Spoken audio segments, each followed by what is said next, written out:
All right, Exodus chapter 40. This is the final chapter of the book of Exodus.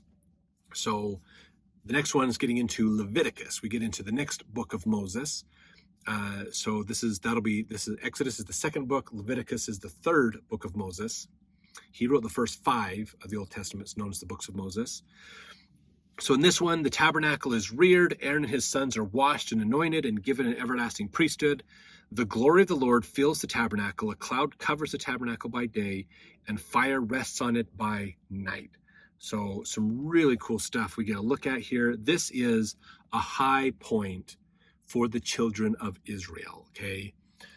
They got out of centuries of slavery in Egypt. They got over the Red Sea. That was probably a high point for them and the protection of God. They kind of fell into a low point.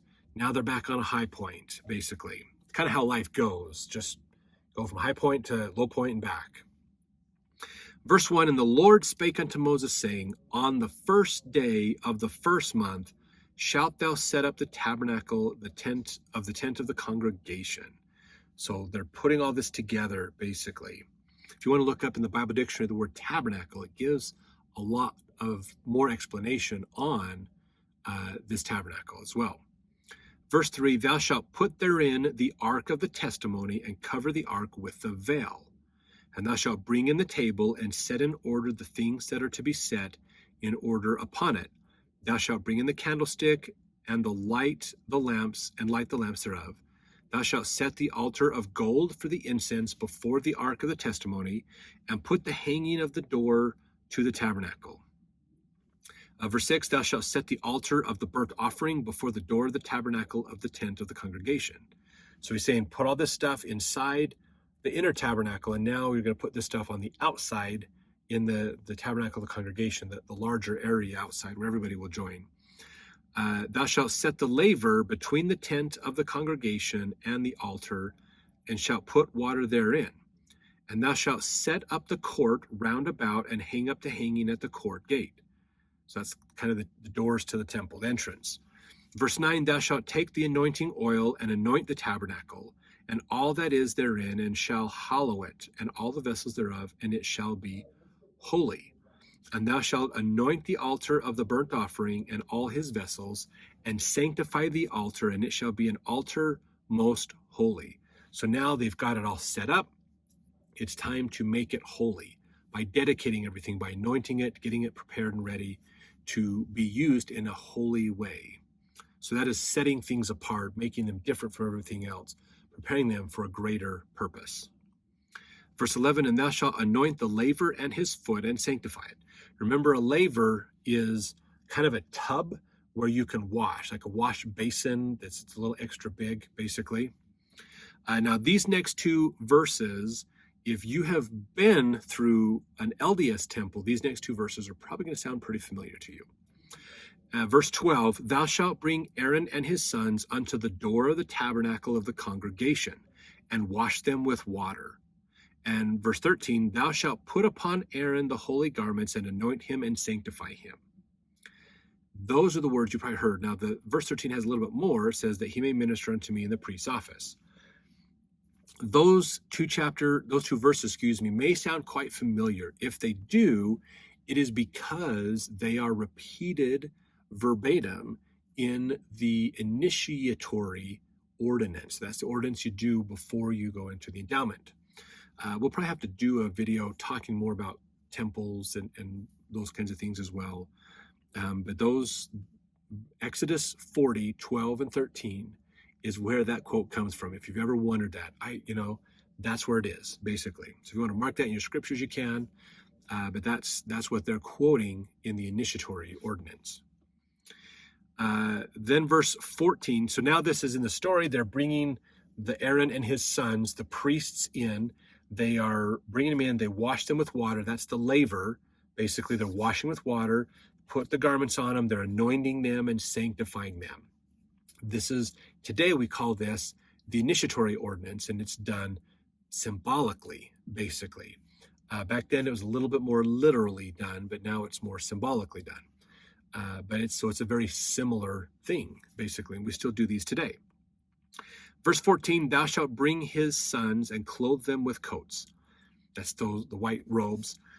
Verse 15, thou shalt anoint them as thou didst anoint their father, that they may minister unto me in the priest's office. For their anointing shall surely be an everlasting priesthood throughout their generations. So they will always have this priesthood, this opportunity to administer in these things, basically. Verse 16, thus did Moses according to all that the Lord commanded him, so did he. So they set all this up, basically, exactly what the Lord said. Verse 17, it came to pass in the first month in the second year on the first day of the month that the tabernacle was reared up. And Moses reared up the tabernacle and fastened his sockets and set up the boards thereof and put in the bars thereof and reared up his pillars. And he spread abroad the tent over the tabernacle and put the covering of the tent above upon it as the Lord commanded Moses. So remember, just to let you know, so there's the outer wall, the large rectangular space. That's the tabernacle of the congregation. Then inside is a smaller rectangle, basically, that has a roof over it. And it is that's the inner tabernacle, the holy place. And then inside there, it's split by a veil to go from the holy place where the altar of incense, the sweet oils, the candlestick, the shewbread are kept. And then on the other side of the veil, in the most holy place, or the Holy of Holies, is where the Ark of the Covenant was kept. And so they had this little small tent house built in the middle of built basically mostly to the back of the tabernacle of the congregation. And then they would have a covering over the top of this as well. So it had a roof, but it also had a covering over the top of that roof as well.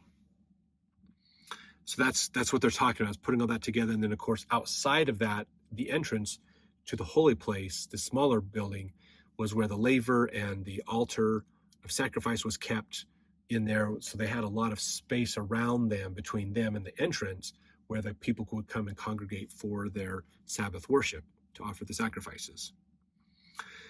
Verse 20, he took and put the testimony of the ark, put the testimony into the ark, that's the tablets, and set the staves on the ark and put the mercy seat above upon the ark, so that's on top of the seat.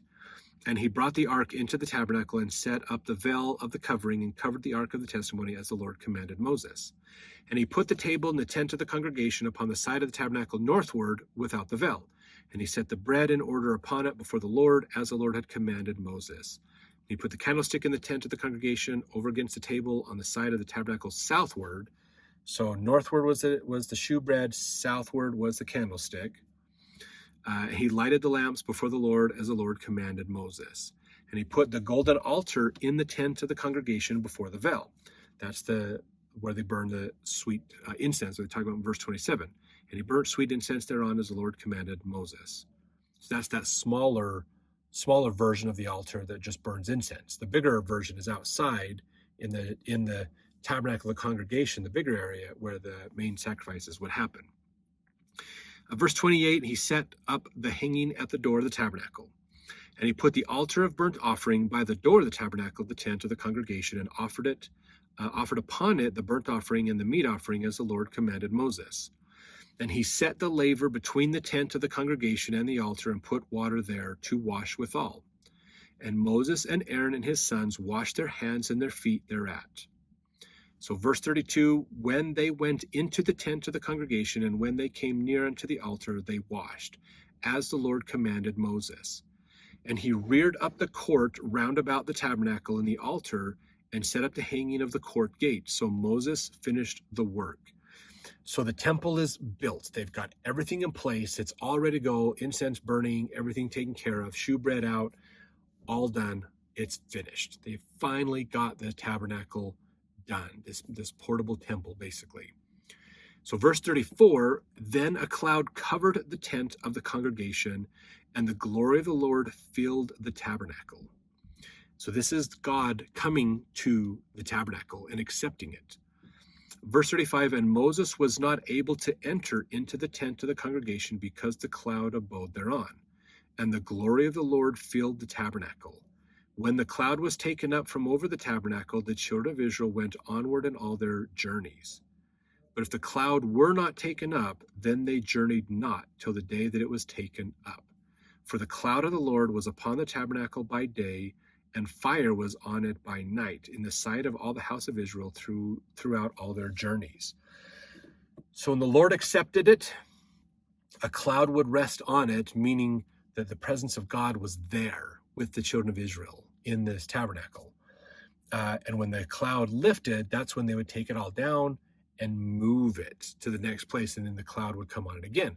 So by day, there was a cloud on it. By night, there was fire on it. If you remember, that was the same thing they had as a guide through the wilderness after they left Egypt. So cloud by day, pillar of fire at night.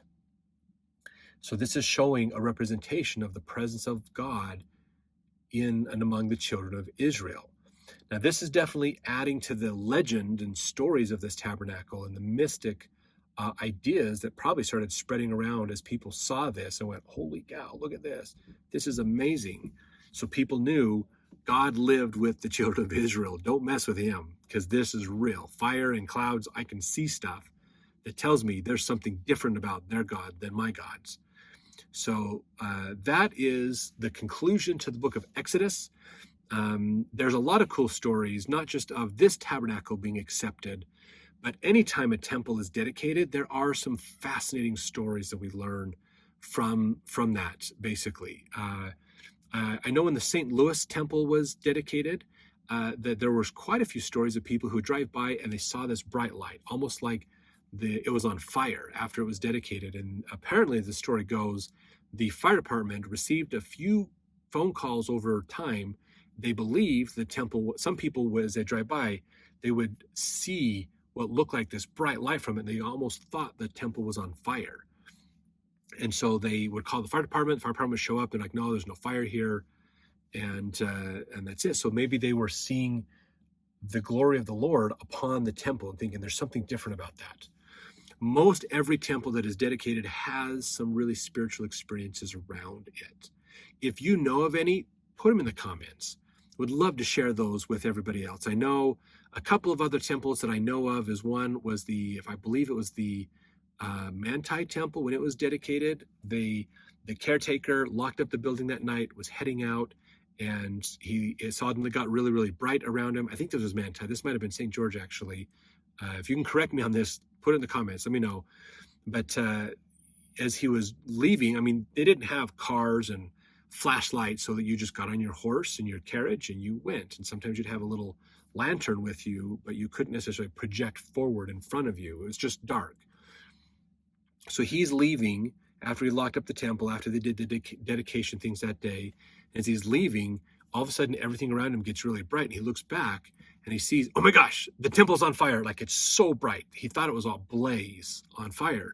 So he goes rushing back to the temple thinking, oh, we just dedicated it. We just built it. Now it's burning.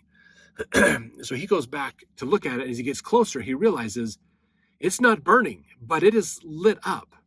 The glory of God was sitting on it. And according to the story, if I remember right, he heard a choir of angels singing inside that temple. Now, they were the last ones out. They locked the place up. They checked it. They were the last ones there. But they believe the angels came and God accepted the temple. So that was really cool. Shortly after, I believe it was the Logan, Utah temple was dedicated, that as Brigham Young and the other saints were heading out to go over to Sardine Pass, to go over the mountains, to go back down to Salt Lake, that they looked back and saw there was a commotion up there at the temple. And what happened, as the story goes, is it seemed like out of nowhere, this Indian looking army just shows up, dark skin, like really black, black clothes on and stuff. And they start charging up the hill. It's the temple's built up on this hill. And so they're charging up this hill. Then suddenly this other Native American looking type army appears in white at the top of the hill, come down, and they have this big battle and they fight it out, and then eventually goes away. The scene goes away. So as they came back, Brigham could see it from across the valley and sent, I think it was Heber C. Kimball and another gentleman back to go figure out what was going on. And so the people who lived around Logan Valley at the time and were there witnessed this, some evil spirits coming in, good spirits defending against that to protect the temple. and kind of a cool situation that happened there. But there's other ones of almost every temple, I would say, has some kind of story behind it of things after it was dedicated. So if you know of any of those, please leave them in the comments. If you have links to any of those, would be great so we can go learn more and share and help each other out. So thanks for watching these. We're sticking around. We're going to get into the book of Leviticus to learn more. We'll probably, Leviticus and Numbers and some of Deuteronomy, we're probably going to move pretty quick through just because they're not telling the narrative a lot. They're just getting into a lot of details of things. And so we'll talk about those details, but we're not necessarily going to read them literally like we have the previous chapters 36, 37, 38, and 39 of Exodus we just went through, kind of like that. We'll explain things, but we might not read everything in some of those, but we'll get into some of the great lessons we learn. Even though these are books that tend to get skipped. People, they like Genesis, a lot of story, Exodus, a lot of story, Leviticus, Numbers, Deuteronomy, they just kind of just kind of pass through, and they get into, get into the real story, get into like Judges and Kings and Chronicles and Isaiah and all those things later. So we want to learn the lessons from these great books that Moses has put together for us, and then we'll continue on in our journeys through the Old Testament to understand this amazing time of history better. Thanks for watching. We'll talk to you later.